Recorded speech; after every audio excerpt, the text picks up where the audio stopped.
It started with a whisper, a single sibilant breath in the dead of night that curled around the edges of their sleep. For Liam and Chloe, their new house on the quiet, tree-lined cul-de-sac of Willow Creek was a dream. The perfect two-story colonial, a fresh start away from the city's ceaseless hum. But on that first night, surrounded by boxes and the scent of fresh paint, something else settled in with them. A sound, like dry leaves skittering across pavement, shaped itself into their names. Liam ... Chloe ... It was so faint, they both dismissed it the next morning as a shared dream, a trick of a tired mind in an unfamiliar space. But some sounds once heard can never be unheard. They just wait. The house at 1428 Willow Creek had a past, but it was a history told in hushed tones and redacted files. The realtor, a woman with a smile that never quite reached her eyes, had called it a motivated sale. Built in the late 1950s, it had passed through several hands. The Millers, the first owners, lived there for 30 years before moving to a retirement community. Then came the Bakers, who left abruptly after just 2 years, citing a job relocation that no one in the neighborhood could ever confirm. The property sat vacant for a while before the Jensens moved in. They were the ones people didn't like to talk about. A young couple, just like Liam and Chloe. The official story was that they'd left in the middle of the night, abandoning the house and all their belongings. Neighbors reported hearing arguments, strange noises, but when police did a wellness check, the house was empty, spotless, as if it had been wiped clean. There were rumors, of course, whispers of marital strife, of a breakdown, but the file was closed, and the house was put back on the market, waiting patiently for its next occupants. Liam and Chloe, charmed by its vintage appeal and the impossible-to-beat price, never thought to question why a dream home would be so desperate to be filled. They didn't know that some foundations are built on more than just concrete and wood. Sometimes they're built on secrets. The first week was ideal. They unpacked, they painted, they made love in rooms filled with sunlight. The house felt warm, welcoming. Then, the echoes began. It wasn't like a normal echo. It was delayed, distorted. One afternoon, Chloe was in the kitchen, humming a tune while making coffee. A few minutes later, as she walked into the living room, she heard a faint off-key version of the same tune, seemingly coming from the kitchen she had just left. She called out for Liam, but he was in the garage. She brushed it off. Old pipes, drafts, the quirks of an old house, but the quirks grew more specific. A snippet of a phone conversation Liam had in his office would be repeated hours later from a vent in the bedroom. Chloe's private frustrations, muttered under her breath in the bathroom, would be whispered back from the hallway.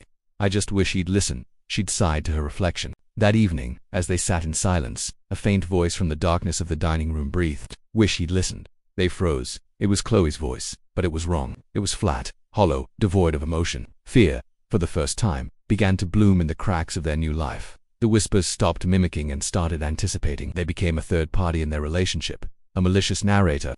Before an argument could even begin, the house would set the stage. "You're going to be angry about the credit card bill," a voice would murmur from the stairwell as Liam walked in the door. His voice, but laced with a cold, mocking tone. The words would hang in the air, a self-fulfilling prophecy, and the fight would erupt, exactly as predicted. The house fed on their discord. It learned their triggers, their insecurities. It began revealing things they'd kept hidden. "She never told you about Mark," a whisper would tell Liam as he tried to sleep, referencing an old college friend of Chloe's. "He doesn't want to have children," a voice would inform Chloe while she gardened, twisting a private fear into a weapon. They started turning on each other. The whispers seeding paranoia. Was Liam talking in his sleep?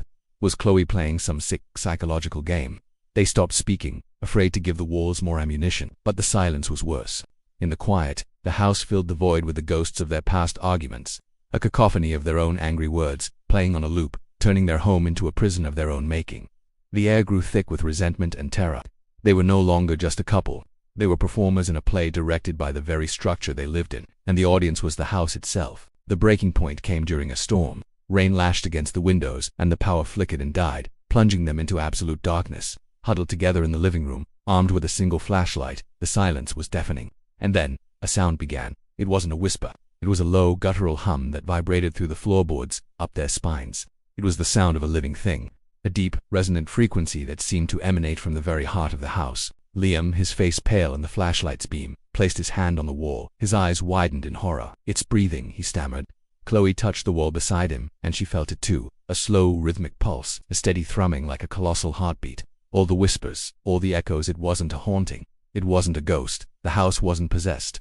The house was the entity. It had been listening. It had been learning. It had been feeding on their voices, their emotions, their secrets. And now, in the dark, it was letting them feel its presence, its life. They weren't residents. They were nutrients, a source of energy for the thing that wore the shape of a home.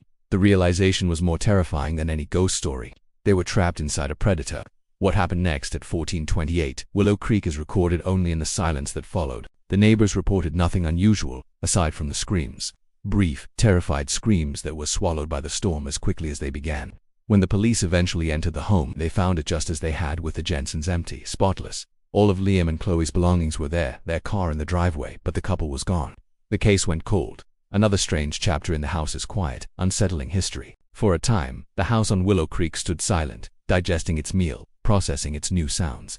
Then, one evening, a new family, charmed by its vintage appeal and impossible-to-beat price, stood in the empty living room. As the realtor's heels clicked away, leaving them alone for the first time, a faint sound drifted from the walls. It wasn't their names, not yet. It was a new whisper, added to its collection. A frantic, terrified scream, a perfect recording of a last breath, echoing faintly, patiently, waiting for the right moment to be played back. Thank you so much for joining me for this tale. If stories like this are what keep you up at night, be sure to hit that like button and subscribe to the channel. We have plenty more darkness to explore together. Until next time, sleep well.